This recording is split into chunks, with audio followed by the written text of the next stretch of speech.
Thank you, Mr. Chairman. Mr. Marshall, as I understand it, the CPSIA standard and the European EN71 standard are incompatible, making it nearly impossible for small toy distributors to carry out their business now.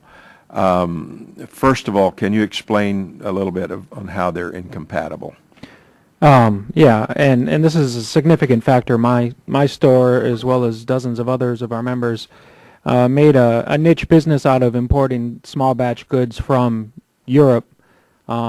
Speaking personally, at this point, we've all but ceased importing toys and other goods from Europe because of the CPSIA, and also a great number of companies that have already tested the European standards simply cannot afford to retest to CPSIA standards and have withdrawn from the market, including some of our most important suppliers, including Selecta Spielzeug made in Germany and Brio trains, which are the little original wooden trains. There are some differences between the EN71 standard, and I'm not an expert in it. The most substantial, though, is the definition of lead content limits. EN71 has an absorbable standard, which more closely reflects the effect of lead content on a child's health, whereas, as you know, the CPSIA is a total lead standard.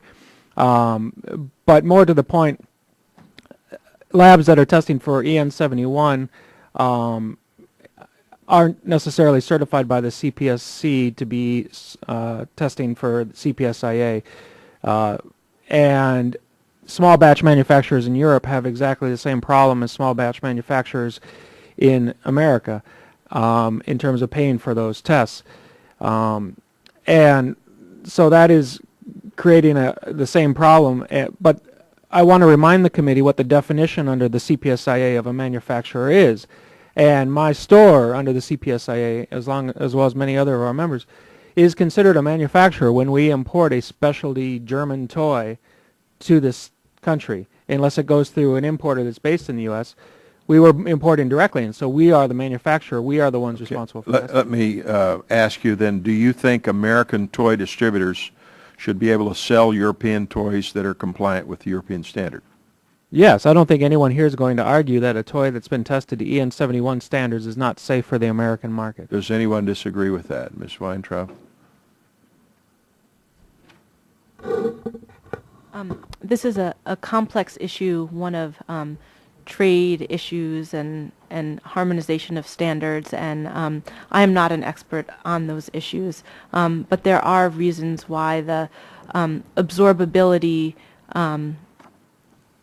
concept of lead has been rejected, and for those reasons, and I could get into them, but for those reasons, the U.S. has rejected looking at lead from that perspective. So you do not think the EU adequately protects their children? No, I'm not saying that, but in terms of looking at how the test is conducted, it's very different than how the CPSC does. This is a slightly different question. Do you think American toy makers should be able to sell toys in other countries, even if they're not compliant with the U.S. standards, but as long as they're compliant with the safety regulations of their destination country?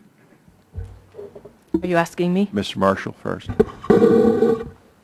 As far as I know, none of our members actually manufacture any products that are not in compliance with those standards of the CPSIA.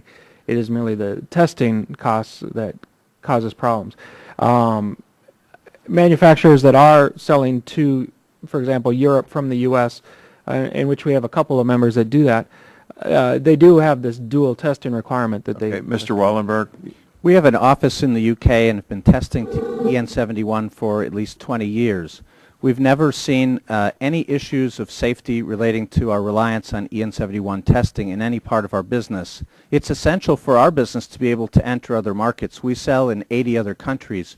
We can't afford to be closed out of those markets. It's how we keep our business going. You testified that your costs have increased 8 times. You expect 3 times more. Clearly you're testing more. Are these increasing testing levels and costs making your products safer than they were before? Not in my opinion, because we only had a recall of 130 pieces in 25 years. We would prefer to spend our money on supply chain management. And how can you be sure that products are safe if they're not tested before going to market? Well, testing's always been part of our strategy. The problem with the testing regime here is that we have to test and test and test again and again things that we know are safe. What we want to do is to be able to spend our money on testing in ways that inform us about problems we may have in our supply chain. Because of the efforts we put in controlling our supply chain, the risks of problems with our products is not random. So we don't need to test every single batch of every single thing. That's how we manage our business. Thank you. My time's up.